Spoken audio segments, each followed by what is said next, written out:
Well, good evening. Thank you for joining us. You know that on this channel, we make an attempt to have conversations that sort of increase our understanding and make us more aware as citizens. Now, not all these conversations are linked to hard news developments that are happening right now, but some of them are just conversations that are good to have at any period of time. Today's conversation is one of those conversations that I just thought was so interesting and I had so many different points of view that it made sense to have it. Also, we put together an all women's panel, and you know how that makes me happy. So we're happy about that as well. To give you an update of what we're talking about, we're talking about salaries for homemakers, right? And I'll tell you how this came up. So Kamal Haasan, who's an actor turned politician in Tamil Nadu, had suggested paying housewives for doing their job as an idea whose time has truly come, and said that we shall ensure it in his vision document. Remember, he's contesting the state elections this year. Now, Shashi Tharoor responded to that and said, and I quote, I welcome Kamal Haasan's idea of recognizing housework as a salaried profession, with the state government paying a monthly wage for homemakers. This will recognize and monetize the services of women homemakers in society to enhance their power and autonomy and create near universal basic income. Of course, Kangana Ranaut responded to it, saying something to the effect of, women need all of you, not just your love, respect, and salary. But we're not particularly delving into these points of view. We're looking at the idea of placing a value on the work done by women in the home. Now, there are different aspects to this. One aspect of it is what happens when there is a breakdown of that marriage or there is divorce. What is a woman entitled to after 10, 15, 20, 30 years of working day in and day out and not having anything to show for it? If she were, for argument's sake, paid a salary, she would have some money in her account, she'd have some money that she'd be entitled to. The other point is what Shashi Tharoor has brought up about universal basic income. If every family, and there are two arguments about whether or not this valuation should be paid by the state or the government, or whether it should be paid by the household, and would that ensure that every individual has a certain individual income that they're making? Then there's the argument of how one would value this sort of work. In that case, does the value go up based on the household, on the size of the home, on the income of the family? And are we then saying that, if a woman is a homemaker in a wealthy family, she should be paid more?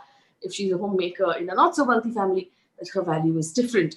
So it's a very interesting conversation, and I'd love to hear your points of view as well. So please feel free to pop in on the chat window and let us know what you think about this. For now, I want to introduce our panelists, because we have a really cool set of women that we've put together.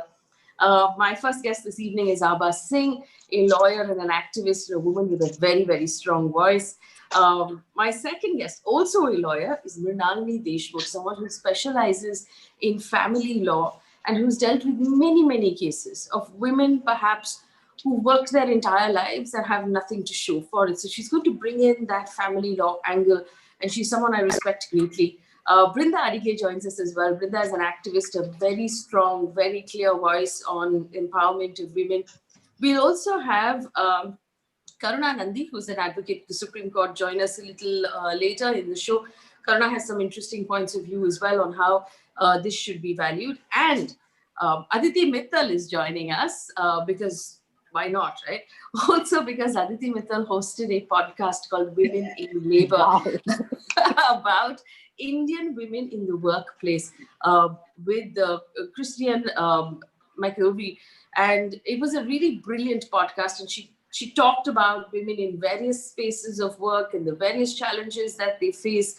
So Aditi also, having done that podcast, has a really specific and an interesting point of view on this matter. And also, we love Aditi, so we love to have her on our show. So we're really happy to have this collection of women. Thank you all for making time for us.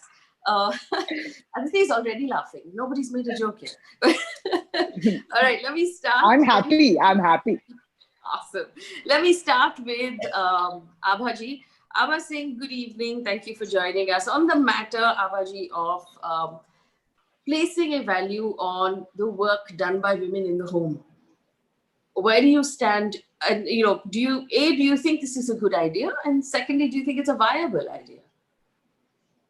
If I would say a good idea, definitely, because we all know that the amount of unpaid work which women do in the house, you can quantify it.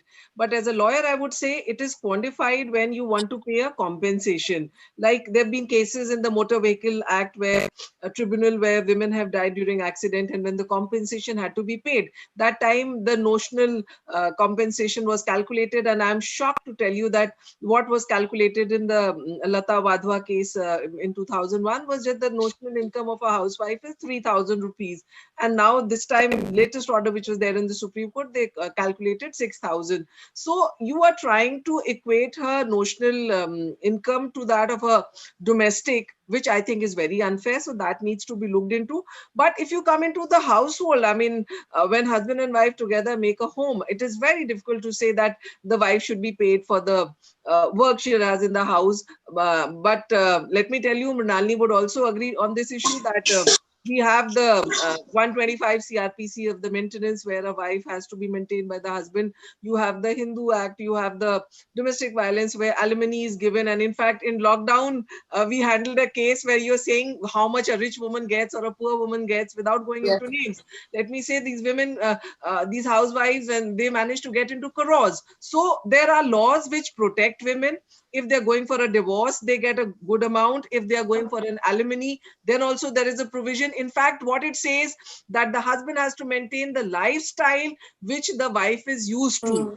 So, the law has been liberal, but when it comes to quantifying the notional thing of a housewife, there we have been lacking because the tribunals have been paying negligible amount to women who've died during car accidents because they say, because they try to quantify it with that unskilled labor, because she's doing menial work in home. But what I want to say is you have doctors, engineers who voluntarily give up their jobs and they look after the children and they are happy. So in the family perspective, you cannot pay them. But yes, if I go by Christina Lagarde of the IMF, who says that if you quantify and you push women out of their homes with the salaries and push them from the unpaid work, around 27% of the economy, Indian economy would grow. So definitely, I would say women should be paid for what they get, but not in a household domestic that husband and wife calculate every day that I have done this work. And the husband would say, oh, I work the whole day out and everything, I give it to you. So I think that was not be possible. That's really interesting, and this is an interesting point. So whenever there is an accident and there's compensation being decided by courts, there are arguments saying, my lord, this person was a doctor and was making X amount of money every year, and this was what his projected income would have been. Hence, this should be the compensation. But if the victim in question was a housewife, it'd be like, okay, this is unskilled labor, so there's a much lower value attached to that person's life. Mrunalini, Deshmukh, yes, I mean, we have to also differentiate here what is handed over to a woman as kharcha, which is money to be spent to run the house, and what's handed over to a woman to keep as her own wealth. Now, would you explain the difference, for example, Mrunalini, of Stridan vis-a-vis what we're talking about here? So, at the outset, thank you for having me over at your show. I think it's a very interesting topic and a very relevant topic. As Abha rightly said, even I would not like to quantify and compensate the homemaker in terms of money, because I think that would be sort of trivializing the great job that she does. And I don't know why I end up saying she does. It should be gender neutral, but pardon me, that's how the lingo has been for the job that is done by her. But at the same time, what I feel and what lacks, and I'll come to your Sridhan point, what lacks in our system right now is that there are no investments made in the joint names of the husband and wife by the husband in the event the wife is a homemaker. Because I think you can give her a better dignity by involving her in your asset sharing and involving her in whatever you have, let's call it marital assets, whatever you acquired post marriage. By doing that, you are giving her the dignity and you're also acknowledging the role that she has played, a silent worker sitting at home doing everything so that probably the husband can do well, which is there. We don't have that under the existing law. And that is one of the reasons that I would suggest that that would be one move which is there. Secondly, is talking about Stridhan. Stridhan basically in law means all the personal belongings, especially valuables and jewelry which belongs to the woman. Now, this is an age-old concept which has come under the Hindu law, and that becomes her sole exclusive property. But having only Stridhan is not the financial only the financial security that the wife can get. And for the financial security, basically for the homemaker which is there, she has to be made, if not equal. Equal is an ideal of a suggestion that I would like to make, but at least a substantial part of what the assets and the income are, rather than giving her that, okay, this is 10,000 today, you this is how you have to run the house. I'm talking about a middle class house. You have to run the house in this, and why do you need 12,000? Give me the hisab, give me the breakup. Where have you spent it? I don't want that kind of questioning to be done to the wife. Give her the benefit and the dignity of dealing with the household. Because remember, because she's in the home, she's taking care of the home and the children. You, man, you are allowed to pursue your career and achieve what you want. And that is the dignity that you have to maintain and take care of that. This is what I would suggest. Karuna, Nundy? Whose doorbell was that? I don't. Women marry partners of equivalent value. They marry each other because they are strong, or work for an investment bank, or fair, or beautiful, or raise children well.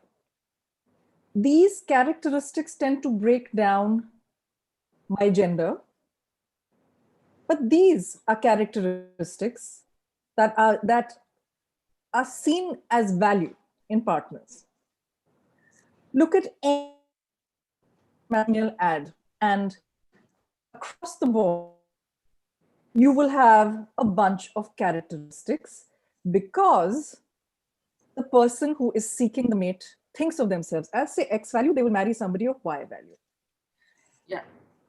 The person with one set of chromosomes, the person with the other set of chromosomes, to achieve familial capital, whether it's social capital, whether it's the ability to go to work, whether it's the fact that they have clean, well-nourished, well-spoken children, right? There's a study by the University of Santa Barbara that establishes this. This is not just speculation, and this is not just me speaking in anecdotal terms. This is why women homemakers are entitled to 50% of what the family earns. What should happen is that it should go straight into her account, and then they both contribute to the household's expenditure. This is not to say that the state is wrong in saying that. I think salary is like, what, you're going to give 5,000 rupees and say that that's enough. I'm making the home at that 5,000. I'm giving you a salary, and that's devaluing, that's denigrating.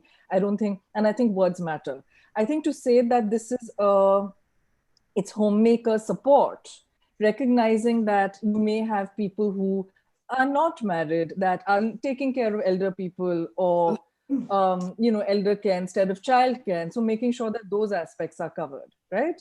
I think that's a very important sort of state recognition and state support. But however, I think the division of income, Faye D'Souza, I think is really, really important, because when a woman marries, remember, she loses the right to consent to sexual activity. Why is that? Because she herself, it has been seen by the law as chattel, as movable goods, right? So the fact that even a bunch of women that I sort of like and respect so much on this panel, like even us when we sit together, that we are a little bit hesitant, to say that 50% is due, I think that is something that we've got to look at, because you know what? If the husband who was working for Morgan Stanley was sitting at home and the wife went to work at some other bank, at Citibank, then you're pretty certain, like we can be pretty certain that that's the way things would break down. Well, let me bring in the other guests as well, and we'll. Ms. Nundy, your internet is a little choppy, so we're going to try and see if we can fix that. Brinda, Adige has been listening very patiently. Also, very impressive collection of medals in your background, Brinda. My children's, I couldn't find another place, Faye, with the light. You should rightfully show them off. But go ahead. What is your stand on this? On this question. At the outset, I think we need to also understand that women are conditioned from a very young age to servitude, to serve the family, the man, and everything like Karuna said, even our media, the TV serials and all the advertisements continue to condition her to say that, you're going to get married and this is how you need to be. That apart, we need to also understand that we are talking of a section of people. What about a very, very large section of people who are suffering dowry deaths? We are looking at domestic violence cases that are filed and they don't even come and give the monthly maintenance, which is not even 500 rupees. So the poor or the illiterate or the marginalized and vulnerable sections of our society, how are they going to look at something like this? I absolutely agree that a compensation must be paid. An honorarium must be paid. There's no way you can monetize nurturing and care and things like that. But yes, household chores, we need to look at how we can place some kind of compensation to that. But who's going to give this is a big question. And let's assume that there might come some kind of a law in the future that says, okay, the husband gives 60% and the state gives 40%. Then will the amount of dowry that they are asking for increase?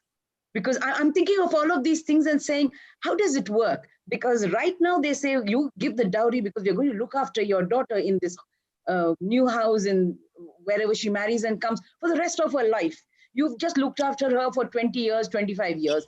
We are going to look after her till her death. And if you look at the statistics, many of them die in the next 5, 10, 15 years.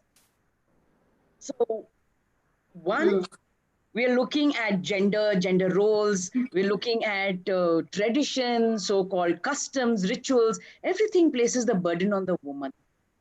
And there is no burden that is placed on either the man or the state.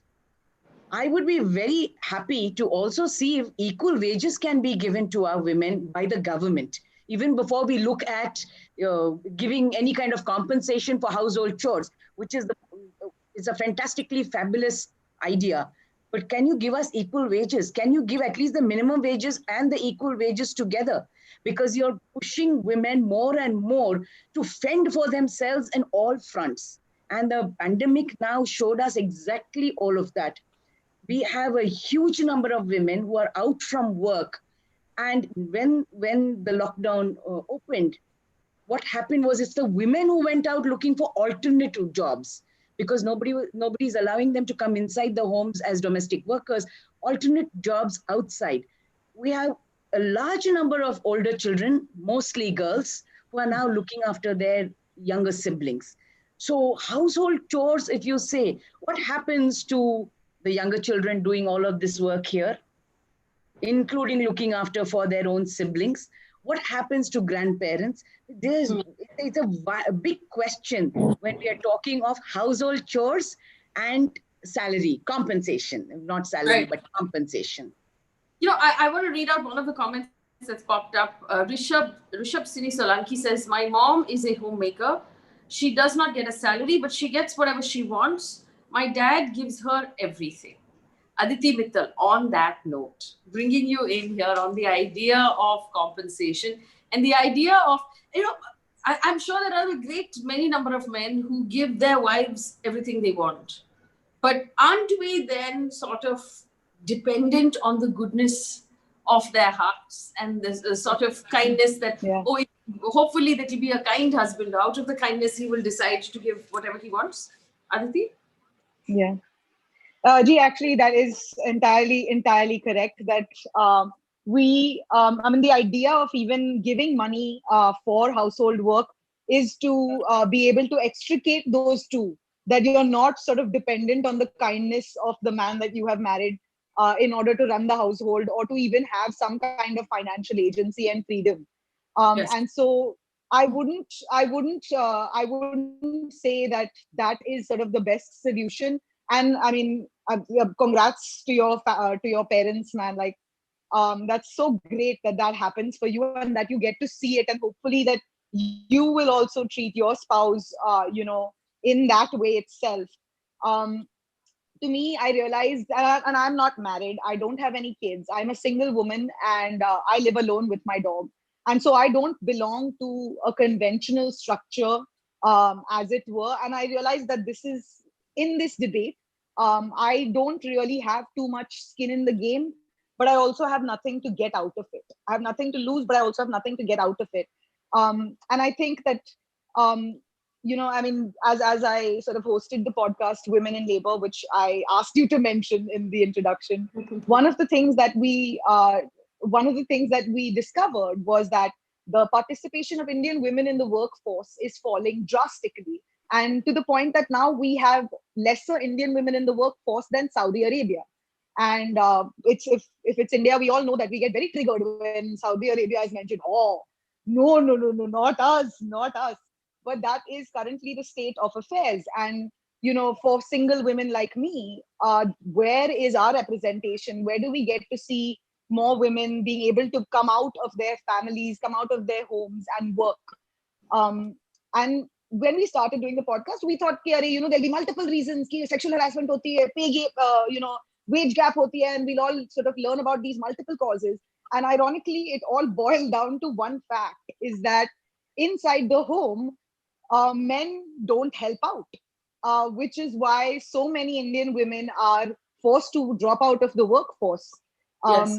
And I mean, there's a figure that made me want to throw the book outside the window. Was that Indian women spend 6 hours a day in unpaid labor, which is taking care of the house, or elderly care, or child care, and men spend 13 minutes. So the difference is 13 minutes versus 6 hours. And I'm quoting from Invisible Women by Caroline Criado Perez. But so turns out the reason that Indian women are staying out of the workforce is because they're not getting enough help at home. My thinking is, if this gets incentivized economically, maybe men will decide to stay back and work a little bit at home. Maybe iron their own clothes, hang up the towel after they use it. That's really interesting. I just want to read out another statistic. A study conducted by the Organization for Economic Cooperation and Development, OECD, across 26 member countries, including India, China, South Africa. It basically said, it found that Turkish, Mexican, and Indian women spend up to between 4 to 5 hours a day more than men doing unpaid work. It also said, and this is my favorite part, that Indian men spend considerably more time sleeping, eating, and watching television than Indian women do. Hey, don't shoot the messenger. I'm just reading the statistics. You can look up the study if you want to. So your comments are going to go crazy now. Yeah. I mean, so it's obvious. It basically says that while women are doing the unpaid work, men are watching TV. Yes. And this sounds like so many households. We already know. All the women on the panel are knowingly smiling, saying, yes, we know this. You don't need research to tell it to us. So is there a way to quantify that work that is being done when someone is watching TV? Because that's effectively, what we're saying. And to respond to Aditi saying that if it is a paid job, that men will volunteer to do it more. That depends on whether the state government is paying, whether the state is paying, or whether the man or the household themselves are paying. And that's really the big question, right? And I want to bring that next question to the panel. Who, let's assume in an ideal world, we managed to attach a value of some sort. Who would pay this? Would it be the state? Would it be the household? And how would that then socio-economically play out inside of homes where women more often than not become victims of abuse? Karuna, Nundy, you had a point to this. I remember you tweeted something. Go ahead. So, I mean, I had multiple points. One is that the UPA was actually considering making a bill on this, right?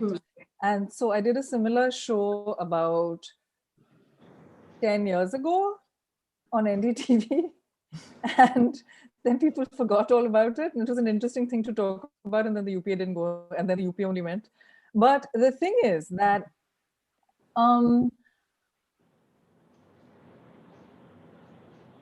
I mean, just so many thoughts. One is that if you are not free to leave, you are bonded within the home. And if you're doing labor, you're bonded labor. That's the definition of bonded labor, right? So if you're not getting paid, if you worked your whole life in the romanticized notion, within the romanticized construct of being a wife and mother, and if you talk to young mothers, this is what they complain about the most, right? Is that it's romanticized and that everyone says, "Acha, hamari maa sab kuch hai," but then a mother is tasked with this impossible job of doing everything, you know? And the same is true of wives, the same is true of homemakers. So I think that there is no question but to put a value on all of that care work. Not the love, but the work that comes from that love. The changing of every nappy, you know, the time spent cuddling, the sort of making sure that the mother-in-law and that your own mother, not just your mother-in-law, but your own mother that you're taking care of, right? Yeah. That is work. And all of that, I think, has to be quantified and has to be compensated. And I think the most important thing is that once the sort of earnings start getting divided equally and the partners start sharing the spoils of the marriage. I'm not saying that if you came with particular property that you have to sort of disperse half of it. I'm not saying that. I'm saying that the money that you create and the assets that you create during the course of the marriage should automatically, during the marriage, be divided up as a matter of course. And you know what? Domestic violence will reduce because the woman's ability to leave will increase. And perhaps in the beginning, we'll see a backlash. And perhaps in the beginning, we'll see a rise in divorce because women are then able to leave. But then at some point, there will be a sort of equilibrium. And then, you know, in the West, for example, you see an increase, a reduction in divorce rates, right? Because now people who marry are, to a greater extent, marrying people of equal power and sort of with a greater understanding of what it all means. And I also think that, as Aditi quite rightly pointed out, that we will see an increased rate of, because there's more power and therefore more value to what people do at home, we will see more people across genders staying at home and doing this work because, you know what, it can also be very rewarding. Absolutely. And Ms. Nundy, I understand that you need to leave quickly. Thank you for joining us and sharing your Thank you so much for having me. It was a great panel. Always a pleasure to chat with you. Bringing this back to the panel, Mrunalini Deshmukh ji, I actually met a divorce lawyer, a family law lawyer, a couple of years ago, and we were having this conversation about the increased number of divorces in our society across the board, right? And she said to me, you know, it's because these girls are now working and they have money in their hands that they feel very independent and they're all walking out on their husbands. And my point was, isn't that better than them not having that ability to walk out and being unhappy for the rest of their lives? So there's, you know, the argument here is that if women had financial agency, which means if they had money in their bank accounts and they didn't have to think, oh my God, if I leave this person, how will I look after my kids? How will I feed myself? How will I continue my life? Isn't that a better thing? And what is your point of view? Because the interesting thing about what Karuna Nundy said is that assets should be divided when the marriage is in force, which normally happens. I mean, this conversation normally happens in event of divorce. But when the marriage is active and in force and perfectly happy, is it possible for assets to be, placed in both names? Absolutely. In fact, that is one of the things that we are agitating about. That the right of a woman is only sort of narrowed down to maintenance and being looked after her, and sort of as if she's a dependent. There is no dignity given to a woman to have equal rights in the marital assets.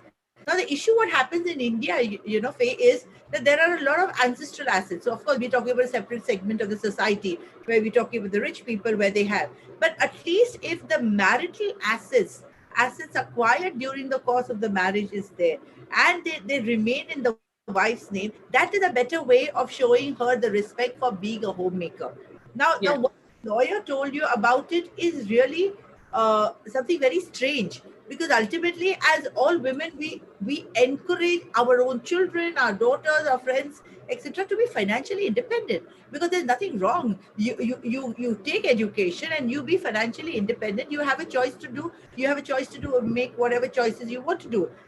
The point here is that today it is the insecurity that creates in the minds of the men if the woman starts earning, because she's no longer dependent on him. That is point number one. Point number two, that she does not understand that she also contributes to the home. If your home is one, her money also comes in. So that is something which has to be taken, but that is as far as the working woman is concerned. But talking about the person who is not able to earn for whatever reasons it may be, or voluntarily chooses to do so only because of the children or because of other commitments which are there to her, that kind of work has to be sort of acknowledged, appreciated, and that can only be done by making her a part and parcel of every penny that is earned by the husband, normally, which is what the case. I think that's a better way to go about it, rather than doing it at the time of divorce and coming and say, okay, this is what it is, let's split it in this manner, because ultimately you have control over what stands in her name, not because she wants to do anything else, but just that is her sense of comfort and the sense of dignity which she gets from the marriage. Now I'm opening this up to the panel. Brinda, I noticed that you wanted to say something. Go ahead. I was just thinking aloud. Most of the men would say that, okay, we have a joint account and she can go anytime and cash what she wants. And anyway, I give her all these things. So when we are talking of this compensation and we're talking that it is her money, how does she keep that money as hers? Because we know most Indian housewives, women, always keep some money somewhere or the other, in the kitchen, inside their saris and all of it. And it keeps coming out every time. But that is also her money. Now, it's always looked at that her money is to be used for the children and for the house when in need. The responsibility like this does not fall on the man. So when we have a law, that law stipulates that there must be a set account that she will hold and nobody has a right over it. Yes.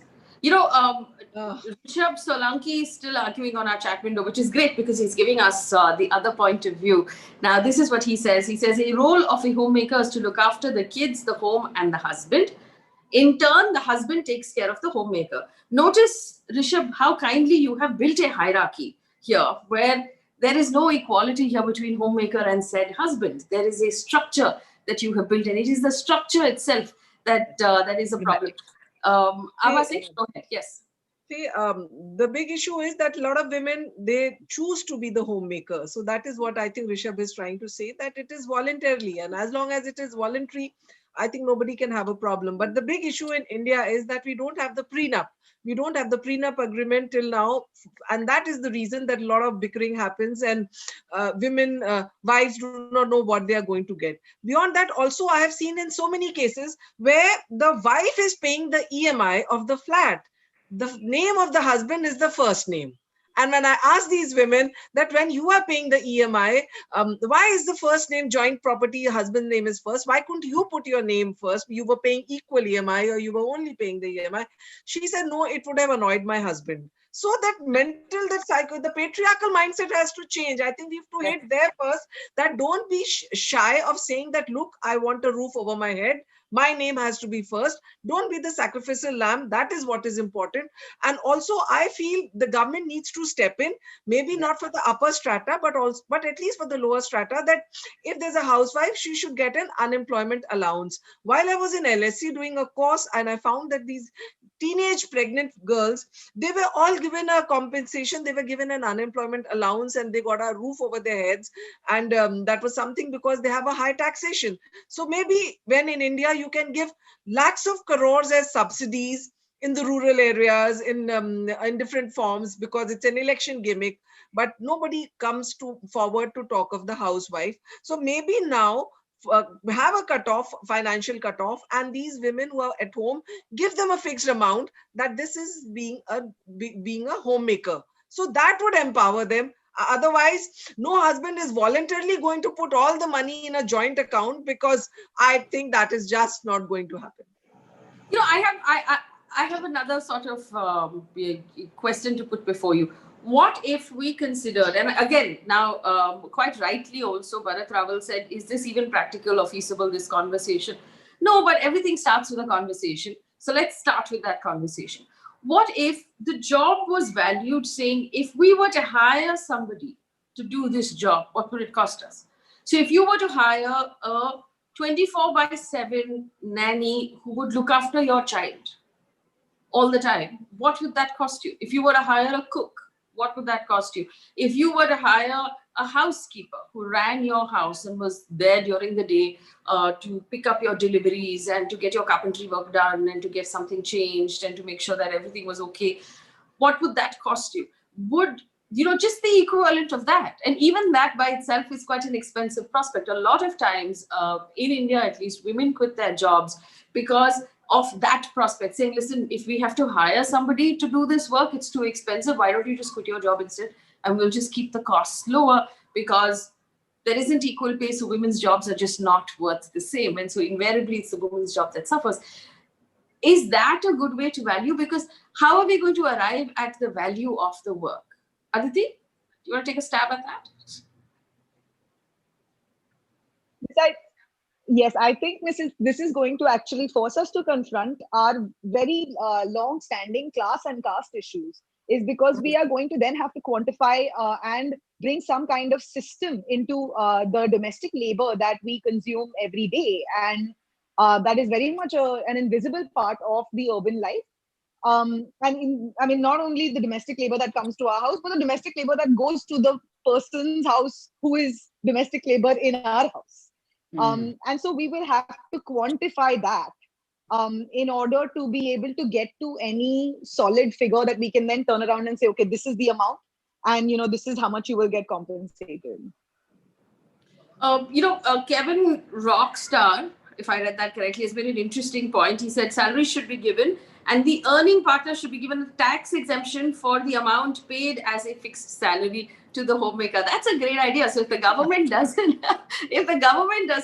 actually compensate, but offers a tax benefit, saying, you know what, I transferred this much money. Right now, as it stands, money transferred between husband and wife, between relatives, is tax-free. But if there was a tax deduction, which is a benefit, would that have made a difference, or would that make a difference? Anyone on the panel?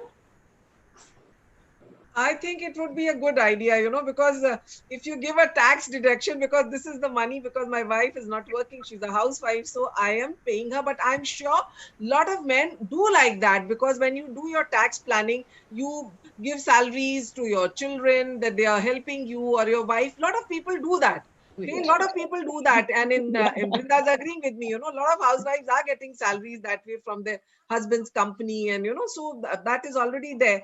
But I feel the government needs to step in for the domestic wives or housewives, home keepers, because for the house also it is important that you need a woman in the house. The amount of crime which is happening, the amount of children who are being sexually abused, you need the mother at home. So somewhere a compensation needs to be given, because if there's a homemaker, you have to feel her loved, you have to make her feel important. But quantifying the amount of work, because as I said, the motor vehicle tribunal said, okay, she's cleaning the house, so the maid gets 500 rupees. That is how you are quantifying her work as a homemaker to 3,000. Recent today's Supreme Court case, 6,000 rupees is the notional compensation for a homemaker. So I think that will not serve the purpose. But yes, what Mrunalini said in the beginning, maybe you have something in the Hindu Marriage Act or a special marriage act when it comes that when a couple gets married, whatever income is going to come is going to go into a central pool, and from there both can take out. I think that can be only done if there is a law made to that effect. Otherwise, voluntarily, it's not going to happen. You may say, I am driving the children to school, but no husband is going to pay you for that. That husband may buy you a solitaire. I've seen women here wearing solitaires, 10-carat solitaires, 5-carat solitaires. So there is a discrimination at every level. So for them, there would be husbands who would pamper them with solitaires, but there would be husbands who would say, okay, we've not kept a driver, so I'm saving this money to pay for the EMI. So that is not easy to just take it onwards. Brinda, you had something to say. Go ahead. No, I agree with Abha as well as Karuna. And I think that somewhere we need to be able to monetize and say, this is the amount that you would pay to a party that might come from outside to do work at home, whether it is domestic work or anything else, be the driver. And that money should be the money that is to be paid.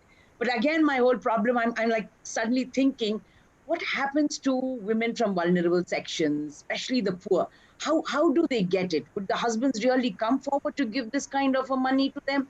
And if they are daily wage laborers, how does it come to the woman? How does he keep that money aside and say, okay, this much is the money that I will give you every day? Where do I keep that money? Where do I save that money?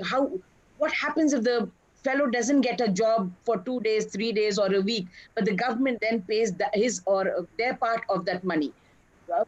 The burden is again back on that woman. In fact, Brinda, I would come in and say, Kolivada is just across. I'm at Worli Seaface. And there are so many women who come to me and say that from the marginalized sections, that their husband who are alcoholic, they beat them up and take their daily earnings. So What are you talking of giving the wives? It's the wives' money also taken away by the husbands. Exactly. During COVID lockdown, where men lost their jobs, it was the women who were doing the domestic work. They were being beaten also because the men were not getting the alcohol. So it's the other way around, so many places it's the women who's the main breadwinner. So I just did some basic calculation, and it's really fun when we do this. I calculated 20,000 rupees a month, every month, over 20 years. It's 48 lakh rupees, guys. Which is So, a good amount. and I haven't calculated interest, I haven't calculated future value, I haven't calculated annuity, all of those things which are also possible, run into crores of rupees at the rate of 20,000 rupees a month, every month. So anyone who's been married for 20 years, I hope you have some money set aside. This is going to cost you 50 lakh rupees is what you owe your wife. Mrunalini, and we can laugh about it, but the truth is really that when these things go to court, there is actually, like Abhaji pointed out, a financial value that is attached to a woman and the work that she's done and the contribution that she's made. How important is it, at least to make our courts, our cops, our system more aware of the fact that the work done at the home actually has value? Yes. The courts have many a times come up with this, and they have been quite liberal in granting more alimony in case of divorce to a woman who has been basically a homemaker, number one. Number two, a woman who's of an advanced age. And advanced age, of course, it's a very relative term, but say someone who's in the late 50s or something, where the chances of resettlement, not that it's not possible, but that's the way the courts view it. So they are considering all these factors, that if you have invested 20, 25 years in a marriage or in a marital relationship, then it is absolutely necessary to consider those number of years that have gone in. And also the fact that you're a homemaker, also for a person like you to stand on your own feet and, start earning money is going to be a little difficult. I would not say impossible. vis-a-vis another lady who is a working lady, may not be earning as much as the husband, and may be much younger in age, where she has better chances of getting, restarting her life and doing better in her career. So the courts do, to a large extent, and I will not make a very blanket statement, to a large extent do consider these aspects while granting the alimony which is there. So this is, in a way, court's way of showing respect to the homemaker who's invested so many years, but who has not earned a penny, but has contributed by her own act of love, care, and doing home, household work for the family.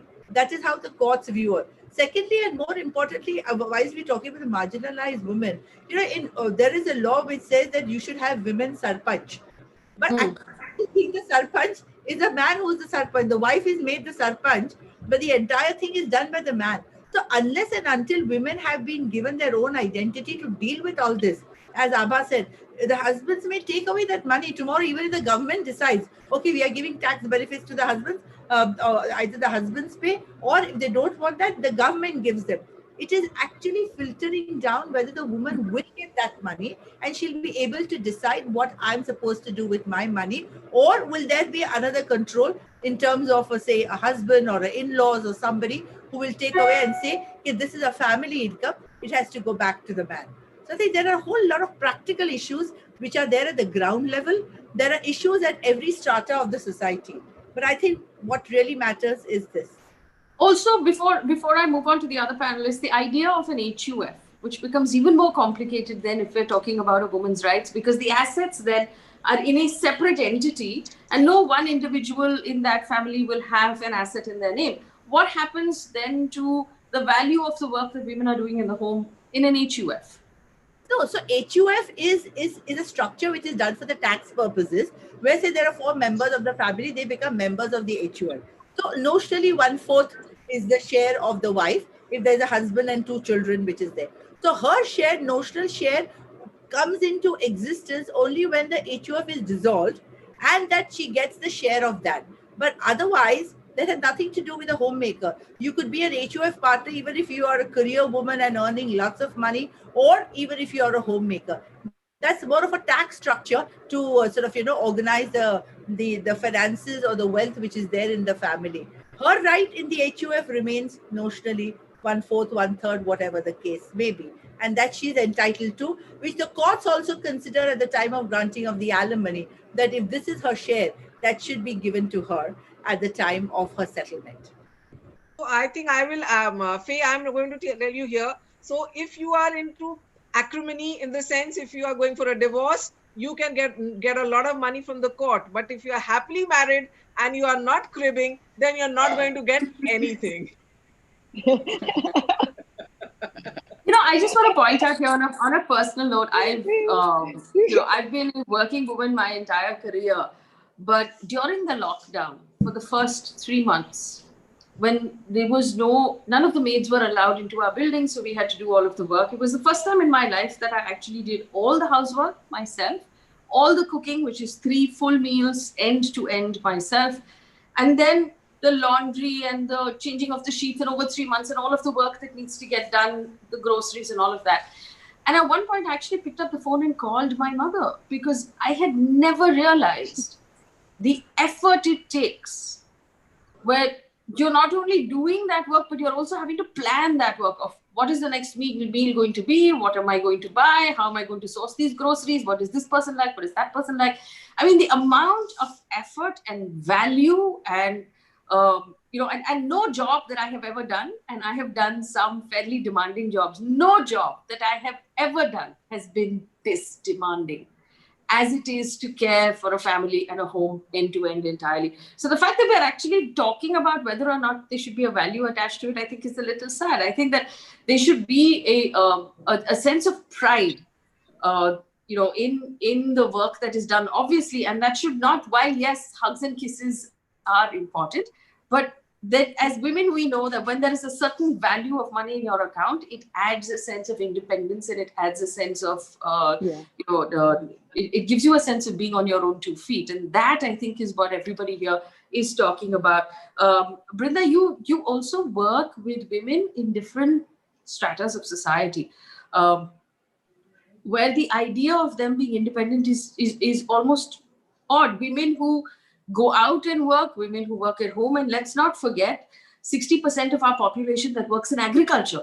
They work in the field, they work in the home, and they're not counted by any government data, because farmers are always counted as the men of the house, but the women of the house who also work in the farm are not compensated and not counted. Brinda, what is the reality like for them? Like you pointed out, in agriculture, the large number of work in the field is done by women only. It is not by men at all. The men job is like you plow the field and then you sow and then you come back probably later on when you cut. But all through it is women. And like you mentioned, Faye, it is never counted. It's never counted. It is never accounted also. And because of this, you find that you have more children working in these fields in agriculture, because they say that this work cannot be done by just this woman or the women folk in that household. And that is why you have more children working in these agricultural fields and agriculture sector. And again, what is it now? If you're talking about agriculture, I am thinking about the farmers. How would the woman be allowed to take a loan?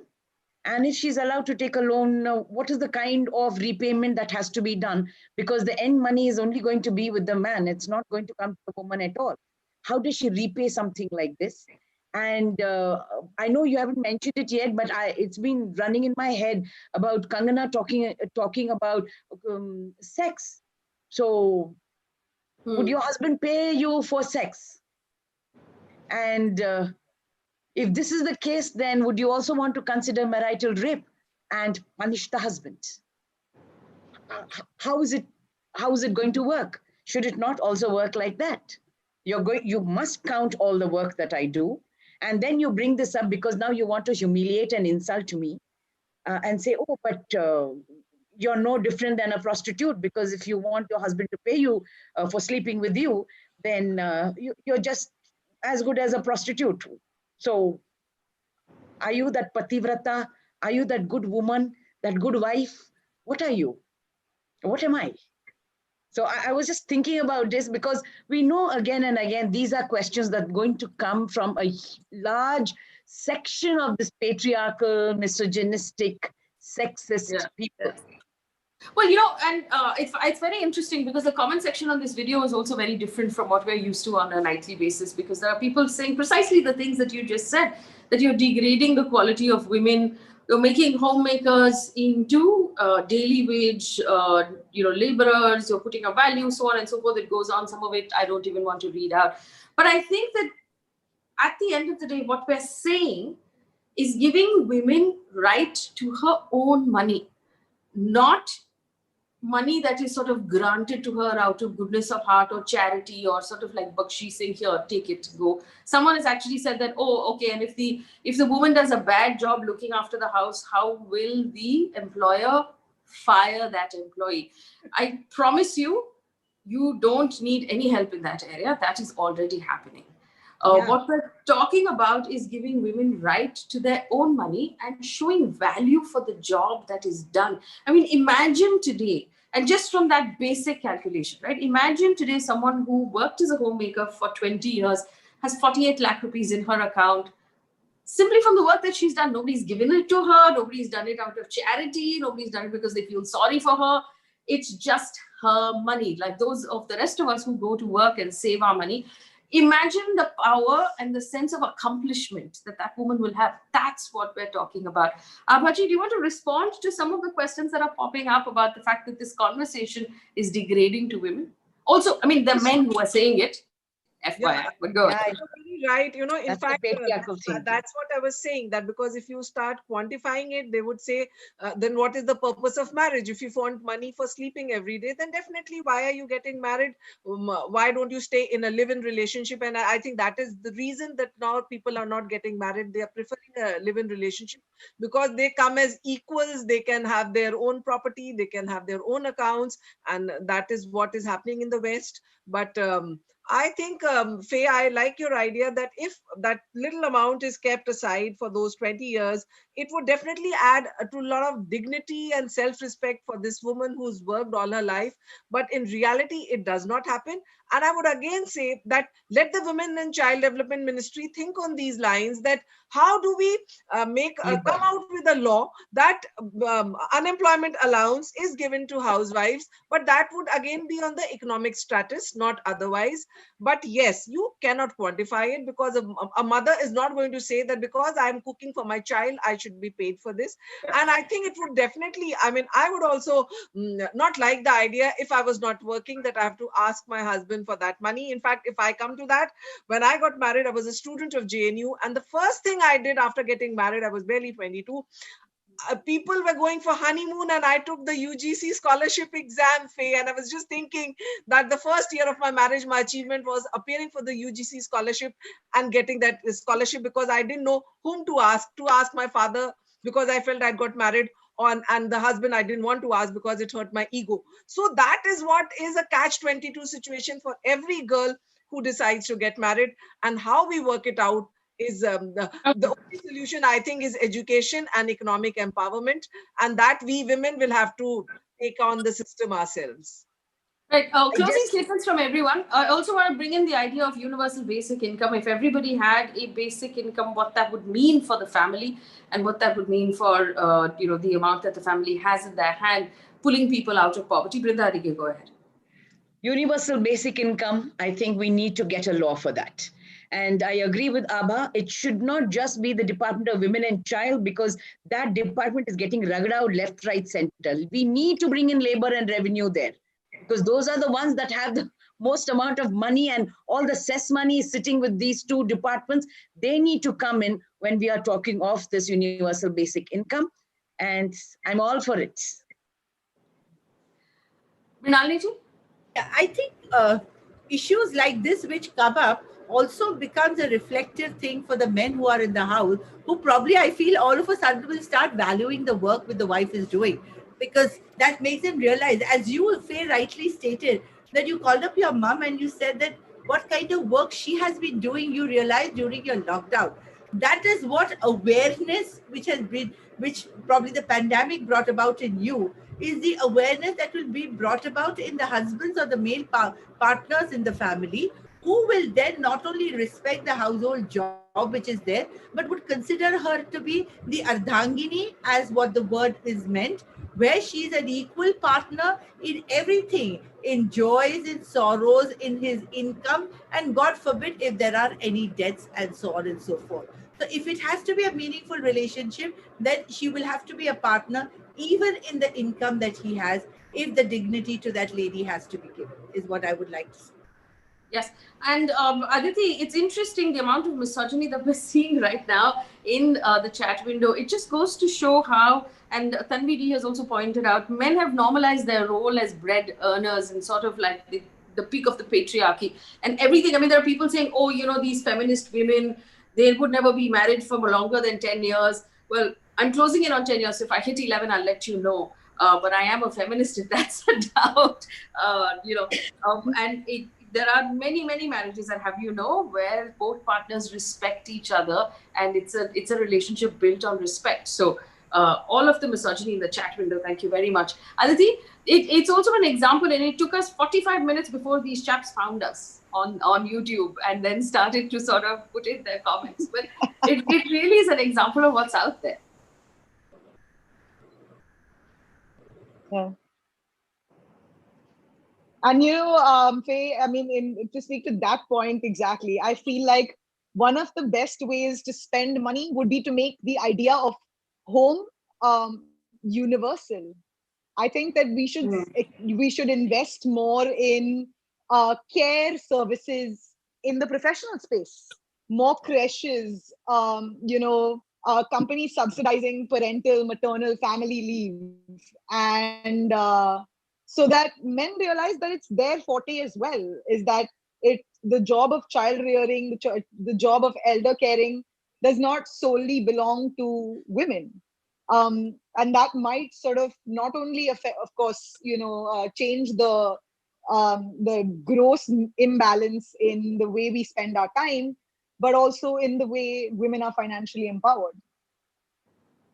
In fact, I'll add the last line. In fact, in so many cases, I've seen that to avoid giving their wife her due share if the marriage is breaking up, the husbands transfer their flats and their assets in their brother's name, in their parents' name, so that they avoid giving to the mother of their children. So it would be very difficult. I think we definitely need to work on a law, and maybe your today's talk is going to inspire us to come out with a PIL on these lines.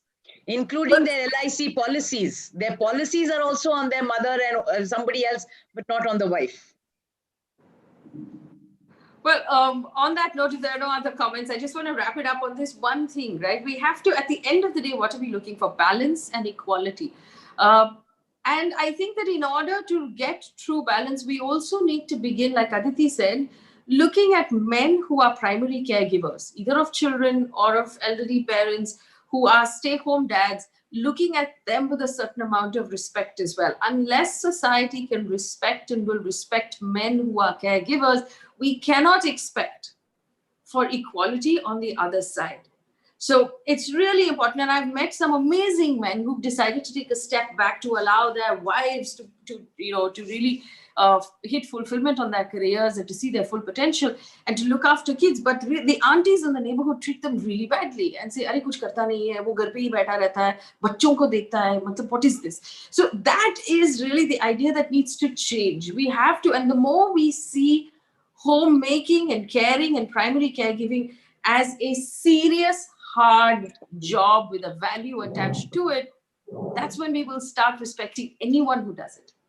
Men or women or non-binary people, anyone who chooses to do this will be treated with respect, because right now there is this whole idea of sitting at home, which is, trust me, not at all the case. Nobody ever sits at home except those of us who are currently working from home, and you realize that you can take a 20-minute nap in the middle of your day because nobody's watching. That's the only sitting at home that's really happening. But the homemakers are working really, really hard. I love the route that this conversation took, and I do hope that people will watch it just to make you think. The idea behind these conversations is to bring up new topics in our society that we can think about a little more, maybe read about a little more, make us a little more aware. You don't have to agree with anything the panelists say. If you formed an opinion, it means we've done our jobs. Thank you so much, ladies, for spending time with us this evening and answering all of those questions. And thank you to my audience for joining us. Do come back tomorrow at 8 o'clock for another conversation. Thank you for watching. Good night. Thank you, Faye. Bye. Good night. Bye, Faye.